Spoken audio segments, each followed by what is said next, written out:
আসসালামু আলাইকুম। এটেন বাংলা সংবাদে সবাইকে স্বাগত জানাচ্ছে অনামিকা হাসান পুনম। শুরুতে বিআরবি কেবল সংবাদ শিরোনাম। রামিসা ধর্ষণ ও হত্যা মামলায় সোহেল ও স্বপ্নার মৃত্যুদণ্ড ঘটনার নৃশংসতা তুলে ধরলেন বিচারক। সন্তোষ জানিয়ে দ্রুত কার্যকরের দাবি রামিসার বাবার। দ্রুত রায় আইনের শাসনে মাইল ফলক দাবি স্বরাষ্ট্রমন্ত্রীর। হাইকোর্টে নথি পৌঁছালে দ্রুত শুনানির উদ্যোগ, ৩ মাসের মধ্যে রায় কার্যকর সম্ভব জানালেন আইনমন্ত্রী। চাঁপাইনবাবগঞ্জ সীমান্তে পুশিন ঠেকাতে বিজিবির সঙ্গে কাজ শুরু করেছে আনসার ও গ্রাম প্রতিরক্ষা বাহিনী। নজরদারি জোরদার ও জনসচেতনতা বাড়ানোই লক্ষ্য। প্রযুক্তিগত বিপ্লব মোকাবেলায় কর্মমুখী প্রযুক্তি নির্ভর শিক্ষা ব্যবস্থা প্রণয়নে আগ্রহী প্রধানমন্ত্রী। সার্টিফিকেটের পরিবর্তে দক্ষতা ভিত্তিক কর্মমুখী শিক্ষা ব্যবস্থা গড়ে তোলার আহ্বান। এবং বাজেট অধিবেশন শুরু আজ। সামাজিক সুরক্ষা খাতে বরাদ্দ তদারকির পরামর্শ অর্থনীতিবিদদের। বিনিয়োগ বাড়িয়ে কর্মসংস্থান সৃষ্টি মূল লক্ষ্য হওয়া উচিত, অভিমত সিপিডির। শুনছিলেন বিআরবি কেবল সংবাদ শিরোনাম, এবারে বিস্তারিত। রাজধানীর পল্লবীতে ৮ বছরের শিশু রামিসা ধর্ষণ ও হত্যা মামলায় সোহেল রানা ও তার স্ত্রী স্বপ্নাকে মৃত্যুদণ্ডের আদেশ দিয়েছেন আদালত। ঢাকা মহানগর শিশু সহিংসতা দমন ট্রাইব্যুনালের বিচারক মাসরুর সালেকিন এই রায় দেন। বিচারক তার পর্যবেক্ষণে বলেন, ২ আসামির অপরাধ সংশোধনযোগ্য নয় এবং তাদের শাস্তি না দিলে আদালত প্রশ্নবিদ্ধ হবে। রিপোর্ট করছেন মনির হোসেন তপু।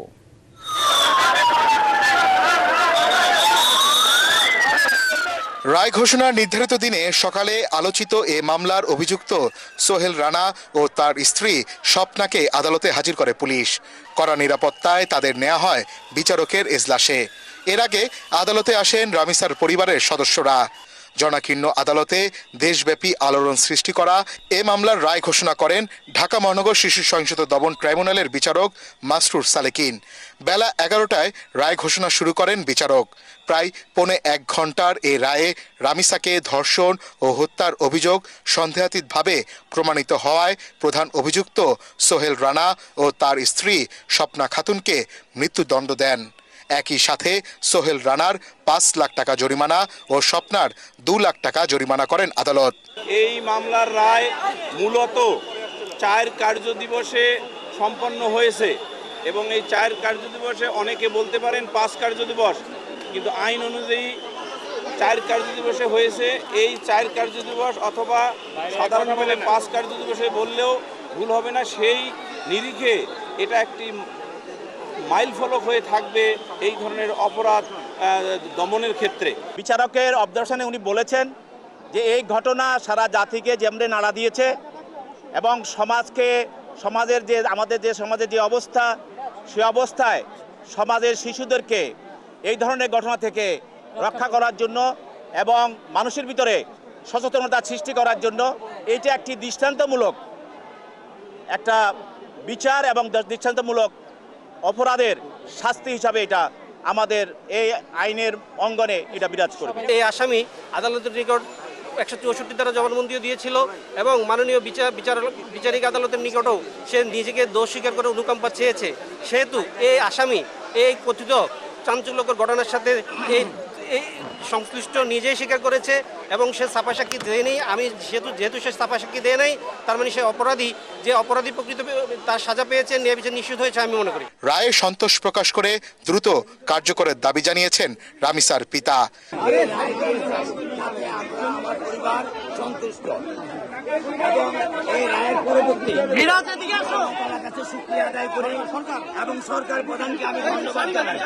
বিচারক তার রায়ের পর্যবেক্ষণে বলেন, ঘটনার সময় স্বপ্না খাতুন বাড়ির ভেতরে ছিলেন।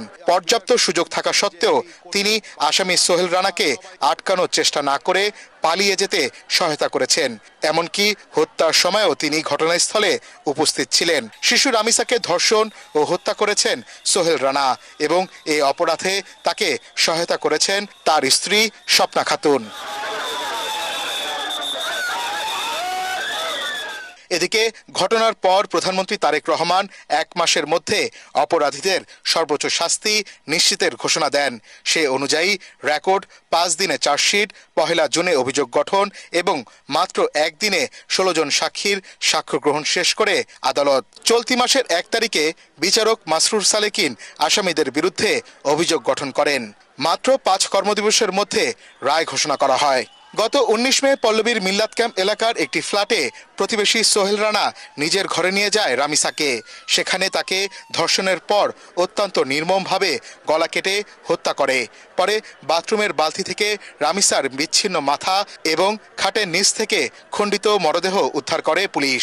সেদিন প্রধান আসামি সোহেল রানাকে ফতুল্লা থেকে গ্রেফতার করা হয়। পৃথিবীকে চেনার আগে শিশু রামিসাকে বিদায় নিতে হয়েছে এক নির্মমতার শিকার হয়ে। আদালত আসামিদের সর্বোচ্চ শাস্তি নিশ্চিত করেছেন। তবে এই রায়ও কি ফিরে দিতে পারবে সেই শিশুর হাসি, তার স্বপ্ন কিংবা সন্তানের জন্য প্রতিদিন কাঁদতে থাকা বাবা মায়ের বুকের হাহাকার? এই রায়ের মাধ্যমে একটি মামলার শুধুমাত্র সমাপ্তি নয়, বরং শিশুদের নিরাপত্তার জন্য এক কঠিন বার্তা দিয়েছে রাষ্ট্র, যাতে আর কোনো পরিবার এরকম অন্ধকারের মধ্য দিয়ে না যায়। মনির হোসেন তপু, এটিএন বাংলা, ঢাকা।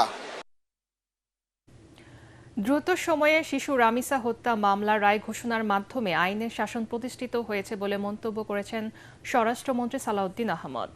সচিবালয়ে তাৎক্ষণিক প্রতিক্রিয়ায় তিনি আরও বলেন, নিম্ন আদালতে মামলা নিষ্পত্তিতে সহায়তায় পুলিশ প্রশংসার দাবিদার। মন্ত্রী জানান, ভারত থেকে অবৈধ পুশিন ঠেকাতে শক্ত অবস্থানে বাংলাদেশ। ডিএনএ টেস্ট করে পোস্টমর্টম রিপোর্ট এবং চার্জশিট কোর্টে দাখিল করে আমরা খুব সংক্ষিপ্ত সময়ের মধ্যে এই বিচার কার্য পরিচালনায় সহযোগিতা করেছি। বিচার করেছে আদালত। এই মামলাটা খুব বেশি কঠিন কিছু ছিল না প্রমাণ করা। আমরা প্রমাণ করতে সক্ষম হয়েছি এবং আদালত ন্যায় বিচার করেছে, আসামিদের মৃত্যুদণ্ড দিয়েছে। বাংলাদেশের এই বিচারিক ইতিহাসে এবং পুলিশের গ্রেপ্তার এবং তদন্তের কার্যক্রমের ইতিহাসে এটা একটা মাইল ফলক। এভাবেই আমরা ইনশাআল্লাহ জনপ্রত্যাশা অনুযায়ী দেশে আইনের শাসন প্রতিষ্ঠা করতে চাই। রামিসা ধর্ষণ মামলা 6 কার্যদিবসে সম্পন্ন করাকে মাইল ফলক মনে করছেন আইনমন্ত্রী মোহাম্মদ আসাদুজ্জামান। মৃত্যুদণ্ডের রায়ে সন্তুষ্ট সরকার। আইনমন্ত্রী জানান, মামলাটি উচ্চ আদালতে দ্রুত শেষ করার আশ্বাস দিয়েছেন প্রধান বিচারপতি। সাজা বহাল থাকলে 3 মাসের মধ্যে রায় কার্যকর সম্ভব। তিনি জানান, শিশু আসিয়া, রাকিব, রাজনসহ আলোচিত ধর্ষণ মামলার রায় দ্রুত কার্যকর করতে ফাস্ট ট্র্যাক কোর্টে নেওয়া হবে। রিপোর্টে জানাচ্ছেন মাহবুব কবির চপল। পাশের ফ্ল্যাটে শিশু রামিসাকে ধর্ষণের পর হত্যাকাণ্ড আলোড়ন সৃষ্টি করে। বিচারের দাবিতে রাস্তায় নামে মানুষ। নড়েচড়ে বসে সরকার, বাড়ে বিচারের গতি। 150 বছর আগে ভারতে 1 কর্মদিবসে ফাঁসির রায়ের পর বাংলাদেশে 6 কর্মদিবসে রামিসা হত্যা মামলার রায় হলো, যাকে দৃষ্টান্ত বলছেন আইনমন্ত্রী। কার্যত 6 কার্যদিবসের মধ্যে আমরা রামিসার মতো এরকম বেদনাদায়ক একটি ঘটনার বিচার করতে সক্ষম হয়েছে। এটা বাংলাদেশের ইতিহাসে প্রথম। আমরা আইনের প্রত্যেকটা ধাপ পেরিয়ে আমরা 6 কার্যদিবসের মধ্যে বিচার প্রক্রিয়া সম্পন্ন করেছি এবং এই বিচারে এই ঘোষিত শাস্তিতে আমরা আপাতত সন্তুষ্ট। আশা করি এটা উচ্চ আদালতে গেলেও এই রায় কার্যকর থাকবে। তিনি জানান, উচ্চ আদালত পদক্ষেপ নিলে 3 মাসের মধ্যে এই মামলার রায় কার্যকর সম্ভব। আমাদের আইনি বাধ্যবাধকতা আছে যে 7 দিনের মধ্যে এই ফাইল চলে যাবে ডেথ রেফারেন্স কনফার্মেশনের জন্য হাইকোর্ট ডিভিশনে। এই সমস্ত মামলায় পেপার বুক রেডি করতে হয়। এরপরে সুপ্রিম কোর্ট সিরিয়ালে এই মৃত্যুদণ্ডগুলোর বিষয় নিষ্পত্তি করেন। আমি যখন রামিসার এই ঘটনার বিষয়ে মাননীয় প্রধান বিচারপতির সাথে কথা বলেছি, উনিও আমাকে বলেছেন এই খোলার পরে এই সমস্ত ডেথ রেফারেন্সগুলো, সব ডেথ রেফারেন্সগুলোই খুব দ্রুত নিষ্পত্তি করার জন্য আরও বেশি ফোকাসড সিদ্ধান্ত নেবেন। যত দ্রুত সময়ের মধ্যে সম্ভব আমরা এটা নিষ্পত্তি করার চেষ্টা করব। আলোচিত শিশু ধর্ষণ হত্যা মামলার রায় দ্রুত কার্যকরে উদ্যোগ নেওয়া হয়েছে বলেও জানান আইনমন্ত্রী। মাহবুব কবির চপল, এটিএন বাংলা, ঢাকা। বিচারিক আদালতের রেকর্ড পাওয়ার পর দ্রুততম সময়ে শিশু রামিসা হত্যা মামলার ডেথ রেফারেন্সের শুনানির উদ্যোগ নেওয়া হবে বলে জানিয়েছেন অ্যাটর্নি জেনারেল রুহুল কুদ্দুস কাজল। রায় ঘোষণার পর এক সংবাদ সম্মেলনে তিনি এই কথা বলেন। অ্যাটর্নি জেনারেল বলেন, বিচারিক আদালতের নথিপত্র বা রেকর্ড পাওয়ার পর পেপার বুক দ্রুত প্রস্তুত করার উদ্যোগ নেওয়া হবে। প্রয়োজন হলে এই বিষয়ে প্রধান বিচারপতির সঙ্গে সাক্ষাৎ করবেন বলেও তিনি জানান। তিনি আরও বলেন, রায় বাস্তবায়নের ক্ষেত্রে আইনগত সব ধরনের প্রয়োজনীয় পদক্ষেপ গ্রহণ করা হবে এবং বিষয়টি দ্রুত নিষ্পত্তির জন্য সর্বোচ্চ গুরুত্ব দেওয়া হবে। বিচারিক আদালত যতক্ষণ পর্যন্ত এই রেফারেন্সটি হাইকোর্টে পাঠাবেন এবং হাইকোর্ট যতক্ষণ পর্যন্ত সেটি মৃত্যুদণ্ডটা সুনিশ্চিত না করবেন ততক্ষণ পর্যন্ত কিন্তু মৃত্যুদণ্ড কার্যকর হবে না। অ্যাটর্নি জেনারেল অফিসের পক্ষ থেকে আমাদের অবস্থান হচ্ছে, আমরা দ্রুততম সময়ে রেকর্ড প্রাপ্তির পরে আমরা চেষ্টা করব যে মামলাতে শুনানির ব্যবস্থা করতে। সেক্ষেত্রে হয়তো পেপার বুক করতে হতে পারে, হয়তো মাননীয় প্রধান বিচারপতি ওনার বিশেষ নির্দেশনার প্রয়োজন হতে পারে।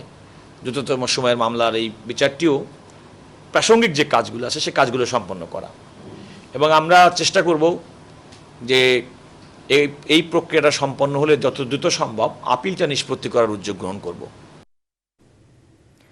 দেশের বিভিন্ন সীমান্ত এলাকায় পুশিন ঠেকাতে তৎপর রয়েছে বিজিবি। কোনোভাবে যাতে কোনো চক্র পুশিন বা অন্য কোনো উপায়ে মানব পাচার করতে না পারে এই বিষয়ে শক্ত অবস্থানে রয়েছে বিজিবি। রাতভর হ্যান্ড মাইকে সবাইকে সতর্ক করা সহ টহল অব্যাহত রেখেছেন তারা। এদিকে চাঁপাই নবাবগঞ্জ সীমান্তে অবৈধ অনুপ্রবেশ ঠেকাতে বিজিবির সঙ্গে যৌথভাবে কাজ শুরু করেছে আনসার ও গ্রাম প্রতিরক্ষা বাহিনী। প্রতিনিধিদের তথ্য ছবিতে রিপোর্ট করছেন আশিকুর রহমান।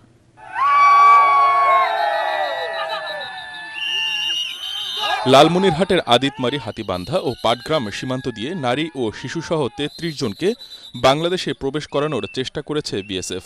তবে বিজিবি সদস্যরা দ্রুত ব্যবস্থা নিয়ে তাদের সীমান্তে আটকে দেয়। পরে ভারতীয় সীমান্তরক্ষীরা তাদের নিজ ভূখণ্ডে ফিরিয়ে নেয়। বর্তমানে ওই সীমান্তগুলোতে পরিস্থিতি স্বাভাবিক থাকলেও যে কোনো অনাকাঙ্ক্ষিত পরিস্থিতি মোকাবেলায় টহল ও নজরদারি জোরদার করা হয়েছে। সকল সীমান্তবাসীদেরকে সচেষ্ট এবং সজাগ থাকার জন্য অনুরোধ করা হচ্ছে। শেরপুরের নালিতাবাড়ি সীমান্তেও পুশ ইনের একটি চেষ্টা ব্যর্থ হয়েছে। সূত্র বলছে, সীমান্তের কাছে কয়েকজনকে জড়ো করা হলেও বিজিবির সতর্ক অবস্থান এবং স্থানীয় বাসিন্দাদের সহযোগিতায় তাদের বাংলাদেশে প্রবেশ করানো সম্ভব হয়নি। পাশাপাশি সীমান্তবর্তী এলাকায় জনসচেতনতা বাড়াতে সভা ও মাইকিং কার্যক্রম চালানো হচ্ছে। কারণ করোনা দেখার মতো লোক আসবে কিন্তু এখানে। মেহেরপুরের গাংনী সীমান্তে নারী ও শিশুসহ কয়েকজনকে বাংলাদেশে পুশিনের চেষ্টা রুখে দেয় বিজিবি ও স্থানীয় গ্রামবাসী। বিজিবির দাবি, প্রতিরোধের মুখে বিএসএফ শেষ পর্যন্ত তাদের ফিরিয়ে নিতে বাধ্য হয়। এদিকে চাঁপাই নবাবগঞ্জ সীমান্তে অবৈধ অনুপ্রবেশ ঠেকাতে বিজিবির সঙ্গে যৌথভাবে কাজ শুরু করেছে আনসার ও গ্রাম প্রতিরক্ষা বাহিনী। সীমান্ত এলাকায় নিয়মিত টহল, সন্দেহজনক গতিবিধি পর্যবেক্ষণ এবং তথ্য সংগ্রহের কাজ চলছে।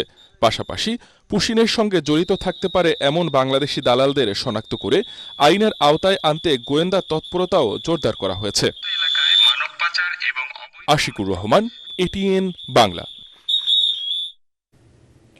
প্রযুক্তিগত বিপ্লব মোকাবেলায় সর্বস্তরে কর্মমুখী প্রযুক্তি নির্ভর শিক্ষা ব্যবস্থা প্রণয়ন করা হবে বলে জানিয়েছেন প্রধানমন্ত্রী তারেক রহমান। জাতীয় বিশ্ববিদ্যালয়ের শিক্ষা কারিকুলামে দক্ষতা ভিত্তিক কর্মমুখী শিক্ষার প্রশিক্ষণ কার্যক্রমের উদ্বোধনী অনুষ্ঠানে প্রধানমন্ত্রী বলেন, সার্টিফিকেট নির্ভর শিক্ষা ব্যবস্থার পরিবর্তে দক্ষতা ভিত্তিক কর্মমুখী শিক্ষা ব্যবস্থা গড়ে তোলার বিকল্প নেই। দেশে প্রত্যাশিত পরিবর্তন আনতে সরকার আধুনিক কর্মমুখী শিক্ষা ব্যবস্থা গড়ে তুলবে। কামরুজ্জামান রাজীবের রিপোর্ট।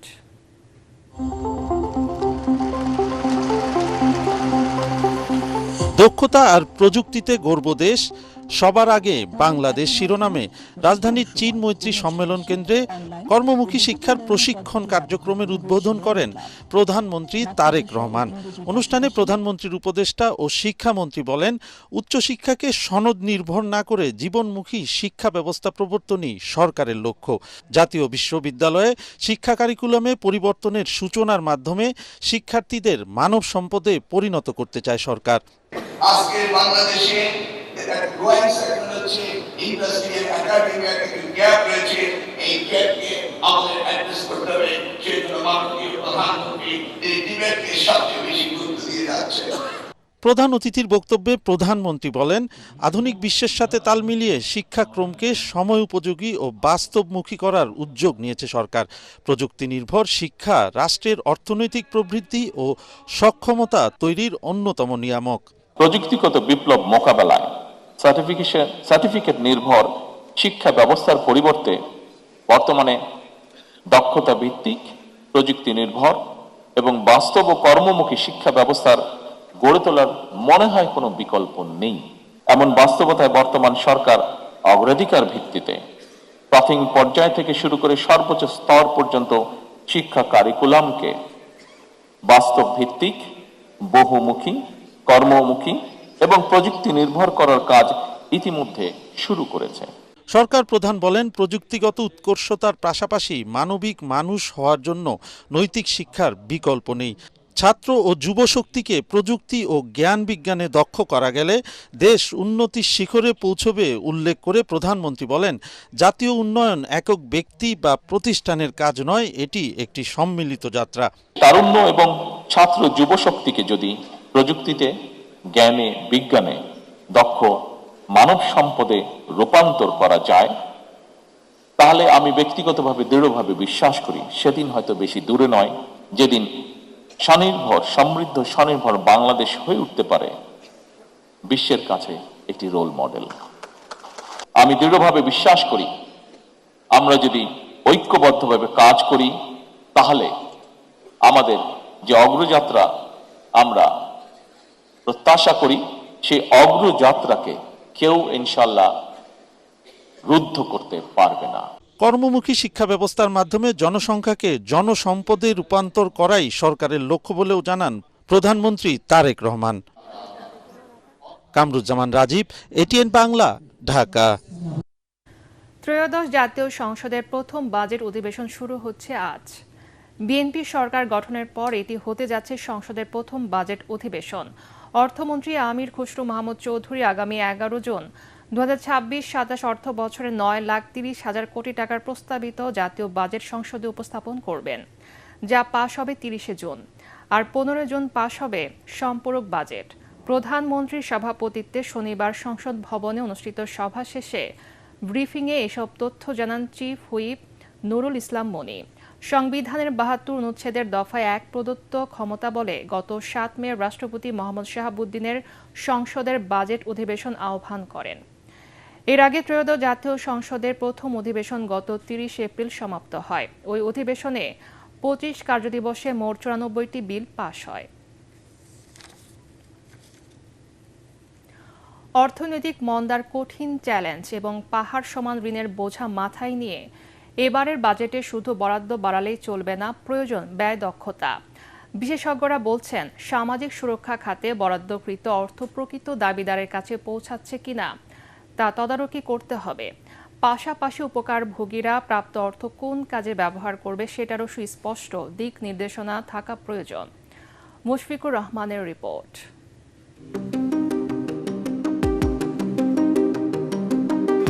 জীর্ণশীর্ণ বস্তিতে বসবাস করা এই মানুষগুলোর কেউ দিনমজুর, কেউ বা আবার অন্যের বাসাবাড়িতে কাজ করে কোনো মতে দুমুঠো আহার জোগান। তবে ফ্যামিলি কার্ড পেয়ে হতদরিদ্র এবং স্বল্প আয়ের এই মানুষগুলোর টানাপোড়েনের সংসারে কিছুটা স্বস্তি তৈরি হয়েছে। মাসিক অতিরিক্ত 2500 টাকা শিশুদের শিক্ষা এবং স্বাস্থ্য সুরক্ষায় ব্যয় করছেন উপকারভোগী পরিবার। আমরা পাইছি ফ্যামিলি কার্ড 3 বার, কিন্তু আমাদের অনেক উপকার হয়েছে। আমি বাসায় কাজ করি ভাইয়া, 3 বার পাইছি ভাইয়া 2500। এই টাকাতে বাচ্চা করে নিয়ে ভাড়া করাইছি, খাওয়া দাওয়া করছি। কিন্তু মুদ্রার অপিঠও আছে রাজধানীর করাইল বস্তিতে। নাম জমা দিলেও ফ্যামিলি কার্ড মেলেনি অনেক অসহায় দরিদ্র পরিবারের। নাম দিছি অথচ আমার নাম আসে নাই। 2500 টাকা পাইলে আমার অনেক উপকার হইতে। এই বয়সে কেউ কাজেও নিতে চায় না। যারা মনে করেন খাইতে পারে, পড়তে পারে, হ্যারই পাইছে। আর আমি যে বিধবা, আমি একটা বিধবা কার্ডও পাই নাই, একটা ফ্যামিলি কার্ডও পাই নাই। নতুন অর্থ বছরে প্রায় 83 লাখ মানুষ ফ্যামিলি কার্ড ও কৃষক কার্ডের সুবিধা ভোগ করবে, যাদের পেছনে সরকারের ব্যয় হবে প্রায় 13,500 কোটি টাকা। এর মধ্যে নতুন করে ফ্যামিলি কার্ডের সুবিধা পাবে প্রায় 41 লাখ এবং কৃষক কার্ডের আওতায় থাকবে আরও প্রায় 42.5 লাখ মানুষ।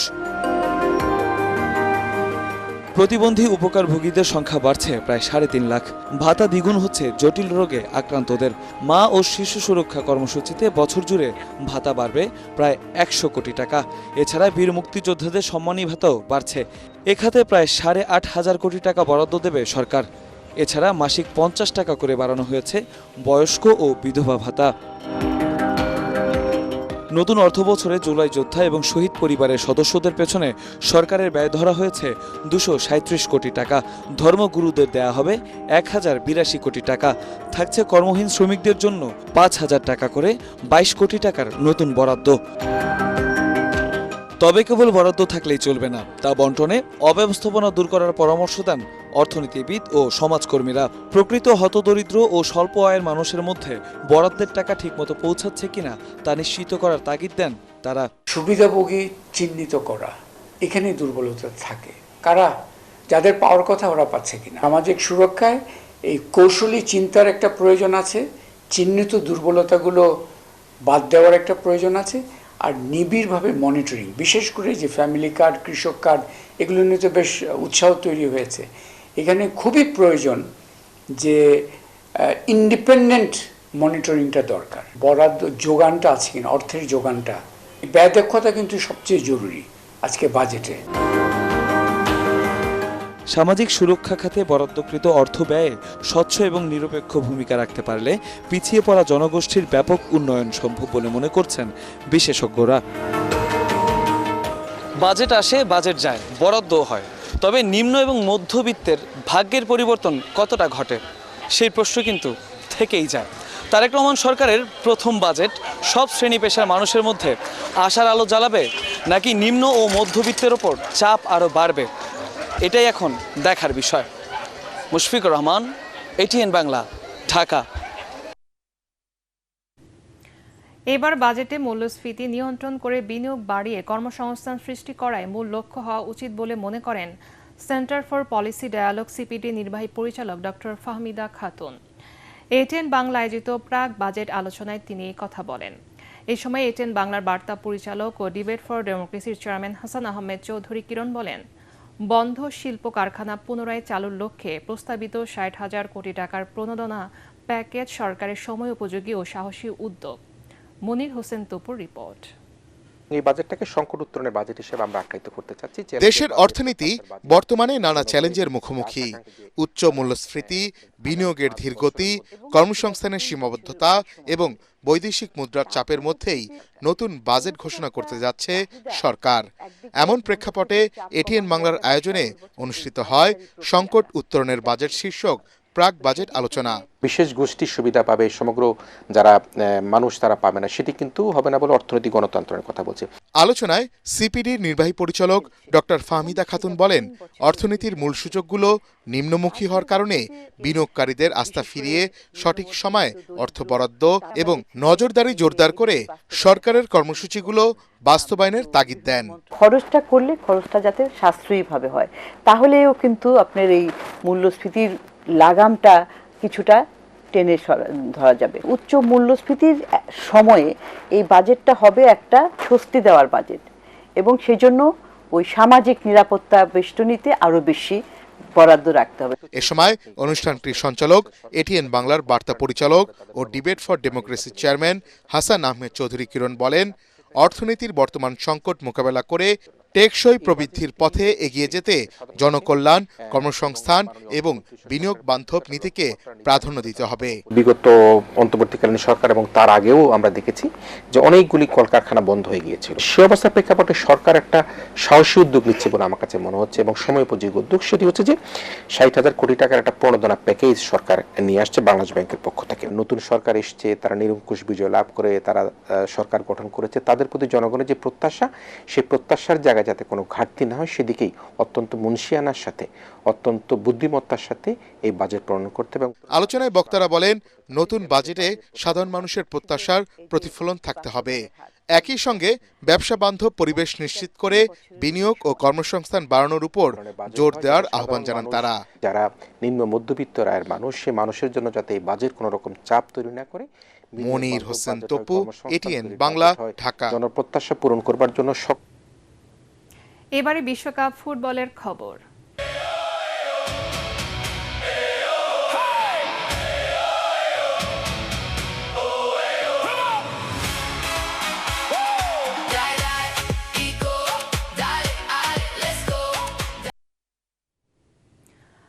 মাত্র কয়েকদিন পরই পুরো বিশ্ব মেতে উঠবে ফুটবল বিশ্বকাপের উন্মাদনায়। রাতের ঘুম উড়ে যাবে ফুটবল প্রেমীদের চোখ থেকে। ইতিহাসের সবচেয়ে বড় 48 দলের বিশ্বকাপ শুরু হবে উত্তর আমেরিকার 3 দেশ যুক্তরাষ্ট্র, কানাডা ও মেক্সিকোতে। বিশ্বকাপের এই গ্রুপে মেক্সিকোর সঙ্গে দক্ষিণ আফ্রিকা, চেক প্রজাতন্ত্র ও দক্ষিণ কোরিয়া। বিশ্বকাপের এই গ্রুপের দলগুলোর শক্তি ও দুর্বলতার কথা জানাচ্ছেন পরাগ আরমান। বিশ্বকাপের কোয়ার্টার ফাইনালে এসেই বারবার হোঁচট খায় মেক্সিকো। শেষ 8টি যেন তাদের জন্য অলঙ্ঘ প্রাচীর। 1970 এবং 1986 দুবারই শেষ 8 থেকে বিদায় নিতে হয়েছিল তাদের। এবার চেনা মাঠে পুরনো অভিশাপ কাটানোর লক্ষ্য নিয়ে নামছে মেক্সিকো। ষষ্ঠবারের মতো বিশ্বকাপ খেলতে নামবেন অভিজ্ঞ গোলকিপার ওচোয়া। দলে আরও আছেন রাউল হিমেনেজ, এডসন আলভারেজ। নিজেদের পারফরমেন্স দিয়ে তারাই আশার সলতেটা জ্বালিয়ে রাখছেন ট্রাই কালারদের। গ্রুপে মেক্সিকোর মাথা ব্যথার কারণ হয়ে উঠতে পারে দক্ষিণ কোরিয়া। 2002 সালের সেমিফাইনালিস্টদের আক্রমণ ভাগ যথেষ্ট ক্ষুরোধার। তারকা ফুটবলার সন হিউং মিনের রয়েছে গোল করার সহজাত প্রতিভা। তবে তাদের কপালে চিন্তার ভাঁজ ফেলতে পারে দুর্বল রক্ষণ ভাগ। গত মে মাসে আর জুনে প্রীতি ম্যাচে জয় পেলেও গত এপ্রিলে অস্ট্রিয়ার কাছে হেরেছে তারা। তাছাড়া কোচ হং মিয়ং বোর 3 ডিফেন্ডারের কৌশলও সমালোচনার মুখে। 20 বছর পর বিশ্বকাপে ফিরেছে চেক প্রজাতন্ত্র। প্লে অফে ডেনমার্ককে হারিয়ে বিশ্বকাপের টিকিট পায় তারা। দলের সেরা খেলোয়াড় প্যাট্রিক শৌচেক এবং প্যাট্রিক শিকের মতো অভিজ্ঞদের নিয়ে চেক বাহিনী নকআউটে ওঠার স্বপ্নে মুশকুল। 2010 সালে বিশ্বকাপ আয়োজক ছিল দক্ষিণ আফ্রিকা। তারপর এই মঞ্চে তাদেরকে আর দেখাই যায়নি। এবার প্রত্যাবর্তনের পালা। অন্তত গ্রুপ পর্বের গণ্ডি পেরোনোই তাদের মূল লক্ষ্য। বিশ্বকাপের উদ্বোধনী গ্রুপ হিসেবে এই গ্রুপে কোনো সুপার পাওয়ার নেই। 11 জুন মেক্সিকো দক্ষিণ আফ্রিকা ম্যাচ দিয়ে টুর্নামেন্ট শুরু হলেও সবচেয়ে গুরুত্বপূর্ণ লড়াই হিসেবে দেখা হচ্ছে মেক্সিকো দক্ষিণ কোরিয়া দ্বৈরথকে। মহাতারকারা এই গ্রুপে না থাকলেও প্রায় সমশক্তির দলগুলোর খেলা হবে প্রতিদ্বন্দ্বিতা মুখর। আর সেই কারণেই শুরু থেকে জমে উঠতে পারে উত্তর আমেরিকা বিশ্বকাপ। পরাগ আরমান, এটিএন বাংলা। পারিবারিক বন্ধনীর সম্প্রচারে থাকা দেশের প্রথম সংবাদ ভিত্তিক চ্যানেল এটিএন নিউজের বড় শক্তি বলে মন্তব্য করেছেন এটিএন নিউজ ও এটিএন বাংলার চেয়ারম্যান ডক্টর মাহফুজুর রহমান। সকালে এটিএন নিউজের প্রতিষ্ঠা বার্ষিকীর আয়োজনে তিনি এই মন্তব্য করেন।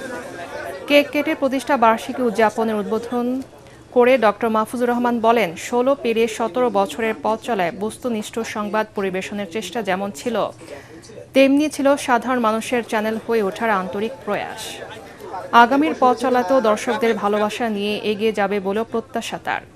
অনুষ্ঠানে এটিএন বাংলা সহ বিভিন্ন প্রতিষ্ঠানের পক্ষ থেকে ফুল দিয়ে শুভেচ্ছা জানাতে আসেন অতিথিরা। আন্তরিক শুভেচ্ছা বার্তা জানান এটিএন নিউজের পরিচালক, সাংবাদিক, কলাকুশলী সহ সকল গণমাধ্যম কর্মীদের। এ সময় আবারও দেশের স্যাটেলাইট চ্যানেলগুলোর টিকে থাকার স্বার্থে পে চ্যানেল প্রতিষ্ঠায় উদ্যোগী হতে সরকারের কাছে দাবি জানান এটিএন নিউজ ও এটিএন বাংলার চেয়ারম্যান ডক্টর মাহফুজুর রহমান। 16 বছর যাবৎ এইখানে কাজ করে যাচ্ছেন। বেশিরভাগই 16 বছর প্রায় হয়ে গেছে অনেকেরই এই চ্যানেলের সঙ্গে। তো আমি সবাইকে বলবো যে চ্যানেলটাকে নিজের মনে করে এগিয়ে যান। আমি আশা করব যে যারা কেবল অপারেটর আছে তাদেরকেও বলবো যে আপনারা সরকারকে সহযোগিতা করে এই চ্যানেলটাকে পে চ্যানেলের উন্নতি করতে পারলে আমার মনে হয় খুব ভালো হবে। আর আমরা খুব স্বচ্ছন্দে চলতে পারবো। যদি এই পে চ্যানেল থেকে যদি আমরা 2-3 কোটি টাকা পাই তাহলে কিন্তু এই যে বেতন দেওয়া বা অন্যান্য যে সমস্যাগুলি আছে এটা আর থাকবে না। একটা পে চ্যানেল করতে গেলে অনেক টাকার প্রয়োজন, তা জানি না এটা সরকার কতখানি আমাদের সহযোগিতা করবে, কিন্তু আশা করি আমার মনে হয় আমাদের মন্ত্রী মহোদয় হয়তো বা উনি এটা বুঝবেন, বোঝার পর হয়তো বা আমাদেরকে এই ব্যাপারে সাহায্য করবেন। এবারে পূবালী ব্যাংক বাণিজ্য সংবাদ।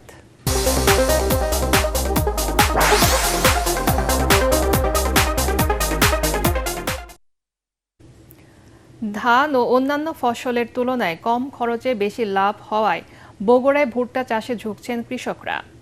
চলতি বছর ভুট্টার ভালো দাম পাবেন বলে আশা করছেন তারা। আর কৃষি বিভাগ বলছে অনুকূল আবহাওয়া ও আধুনিক চাষাবাদ পদ্ধতির কারণে এবার অতীতের সব রেকর্ড ছাড়িয়েছে উৎপাদন। আন্তর্জাতিক সংবাদ।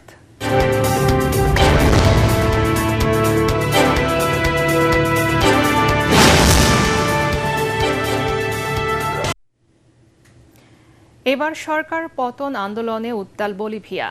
প্রেসিডেন্ট রদ্রিগো পাজের পদত্যাগের দাবিতে দেশটিতে টানা ৩৬ দিন ধরে বিক্ষোভ চলছে।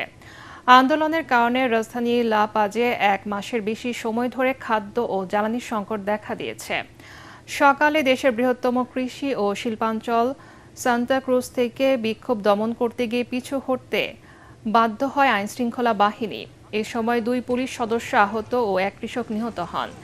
বিক্ষোভকারীরা সরকারের বিরুদ্ধে অর্থনৈতিক সংকট মোকাবেলায় ব্যর্থতার অভিযোগ তুলেছেন। তবে সরকারের দাবি, সাবেক প্রেসিডেন্ট ইভো মোরালেস আন্দোলনে উস্কানি দিচ্ছেন। এবারে খেলার খবর।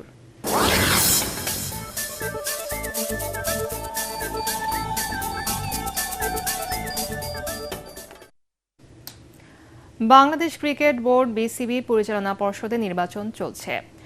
মিরপুর শেরেবাংলা জাতীয় স্টেডিয়ামে সকাল 10টায় শুরু হওয়া নির্বাচনে ভোট গ্রহণ চলবে বিকেল 4টা পর্যন্ত। ক্যাটাগরি 1-এ জেলা ও বিভাগীয় সংস্থা থেকে 10 জন পরিচালক নির্বাচিত হবেন। তার মধ্যে 7 জন আগে বিনা প্রতিদ্বন্দ্বিতায় নির্বাচিত হয়েছেন। ভোট হচ্ছে শুধু খুলনার 2টি ও বরিশালের 1টি আসনের জন্য। আর ক্যাটাগরি 3-এ একমাত্র প্রার্থী সিরাজ উদ্দিন আলমগীরও বিনা প্রতিদ্বন্দ্বিতায় নির্বাচিত হন। আসল লড়াই হবে ক্যাটাগরি 2-এ ঢাকার ক্লাব কোটার 12টি পরিচালক পদের জন্য। এই ক্যাটাগরিতে প্রার্থী 16 জন। এখানে ভোট দেবেন 76 জন ক্লাব প্রতিনিধি। প্রার্থীদের মধ্যে আছেন জাতীয় দলের সাবেক অধিনায়ক ও বিসিবি সভাপতি তামিম ইকবাল। শেষ করার আগে বিআরবি কেবল সংবাদ শিরোনাম আরেকবার। রামিসা ধর্ষণ ও হত্যা মামলায় সোহেল ও স্বপ্নার মৃত্যুদণ্ড, ঘটনার নৃশংসতা তুলে ধরলেন বিচারক। সন্তোষ জানিয়ে দ্রুত কার্যকরের দাবি রামিসার বাবার। দ্রুত রায় আইনের শাসনে মাইল ফলক দাবি স্বরাষ্ট্রমন্ত্রীর। হাইকোর্টে নথি পৌঁছালে দ্রুত শুনানির উদ্যোগ। 3 মাসের মধ্যে রায় কার্যকর সম্ভব জানালেন আইনমন্ত্রী। চাঁপাইনবাবগঞ্জ সীমান্তে পশিন ঠেকাতে বিজিবির সঙ্গে কাজ শুরু করেছে আনসার ও গ্রাম প্রতিরক্ষা বাহিনী। নজরদারি জোরদার ও জনসচেতনতা বাড়ানোই লক্ষ্য। প্রযুক্তিগত বিপ্লব মোকাবেলায় কর্মমুখী প্রযুক্তি নির্ভর শিক্ষা ব্যবস্থা প্রণয়নে আগ্রহী প্রধানমন্ত্রী। সার্টিফিকেটের পরিবর্তে দক্ষতা ভিত্তিক কর্মমুখী শিক্ষা ব্যবস্থা গড়ে তোলার আহ্বান। এবং বাজেট অধিবেশন শুরু আজ। সামাজিক সুরক্ষা খাতে বরাদ্দ তদারকির পরামর্শ অর্থনীতিবিদদের। বিনিয়োগ বাড়ে কর্মসংস্থান সৃষ্টি মূল লক্ষ্য হওয়া উচিত অভিমত সিপিডির। পরবর্তী সংবাদ দেখার আমন্ত্রণ জানিয়ে এখনকার মতো শেষ করছি। ATN বাংলার সংবাদ ইউটিউবে দেখতে ব্রাউজ করুন, YouTube/ATN বাংলা নিউজ। ধন্যবাদ সবাইকে।